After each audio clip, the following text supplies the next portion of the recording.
যা পুকুর ভরাটের ঘটনা। এবার আবার পুকুর ভরাটই শুধু করেননি, পুকুর ভরাট করে আবার বিক্রিও করে দিয়েছেন, এমনটাই অভিযোগ উঠে আসছে। এই অভিযোগই পুরুলিয়াতে স্থানীয়রাও সরব হয়েছেন, কারণ পুকুর শুধু ভরাটই করেননি তিনি, তারপর আবার বিক্রিও করে দিয়েছেন। কে বা কারা করলেন এই কাজ, কেনই বা করলেন? স্বাভাবিকভাবেই এই প্রশ্নগুলো উঠতে শুরু করেছে। যেখানে বারবার জলা জমি ভরাট করা যাবে না বলা হচ্ছে, সেখানে কারা এই কাজ করছে? ইন্দ্রজিতের কাছ থেকে জানবো। ইন্দ্রজিৎ, কতদিন ধরে এই কাজ করছে, কারা করছে এই কাজ, কেন করছে? দেখো সোনিয়া, উদ্দেশ্যটা তো পরিষ্কার যে পুকুরগুলো ভরাট করে বড় বড় বাড়ি বা সেগুলো ভরাট করে বিক্রি করা, এটাই উদ্দেশ্য। এবং পুরুলিয়ার 5 নম্বর ওয়ার্ডের যে দর্জি বাঁধ জলাশয়টি রয়েছিল সেটি একেবারেই সংস্কার করা হয়, পৌরসভার সাধু উদ্যোগ সংস্কার করা হয় প্রথমে, এবং সংস্কার করার পর 1 একর 2 ডেসিমিলের যে জলাশয়টি ছিল সেটি একেবারেই ছোট হয়ে গেছে এবং তার পাড় বিক্রি হয়ে গেছে, বেশ কিছু জলাশয়ের অংশ বিক্রি হয়ে গেছে। স্থানীয় বাসিন্দাদের দীর্ঘদিনের যে দাবি ছিল যে সেটি পুকুরের যাতে রূপ পায়, কিন্তু সেটা হয়নি। পুকুরটার অধিকাংশই ভরাট হয়ে গেছে এবং সেখানে কেউ কেউ কিনে নিয়েছে, কাউকে বিক্রি করে দিয়েছে, সেখানে কনস্ট্রাকশন হয়ে গেছে। এবং এই অভিযোগ যে স্থানীয় বাসিন্দারা করছে তেমনটা না, স্থানীয় কাউন্সিলর বিভাস রঞ্জন দাস তিনি অভিযোগ করছেন, তিনিও অভিযোগ তুলছেন যে পুকুরের একাংশ ভরাট হয়ে গেছে।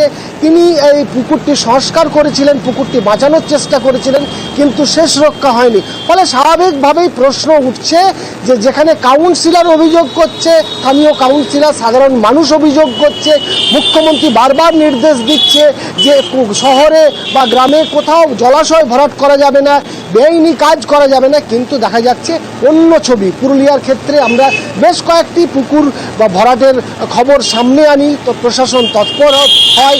এবারও আমরা আশা করব প্রশাসন তৎপর হবে এবং যে অংশটুকু ভরাট হয়েছে একেবারে ইন্দ্রজিৎ, একেবারে প্রশাসনের তরফ থেকে কি বলা হচ্ছে সেটা তো শোনাবোই, তারই পাশাপাশি স্থানীয়রাও কি বলছেন শোনাবো। যেটা পুকুর ছিল সেটা আর এখন পুকুর নেই, ওটা একটা ছোট ডোবায় পরিণত হয়েছে। সংস্কার ওই পর্যন্তই, এটা তার বেশি কিছু হয়নি। যেটা তারের জাল দিয়ে ঘেরা আছে একটা, সেই অংশটা বিক্রি হয়েছে, ওটা পুকুরের ছিল। তারের ঘেরা কারা দিয়েছে? যে যারা নিয়েছে তারা। আমরা চাইছি পুকুরটাকে ভালোভাবে সংস্কার করে উইথ ড্রেন এটাকে ব্যবস্থা করা।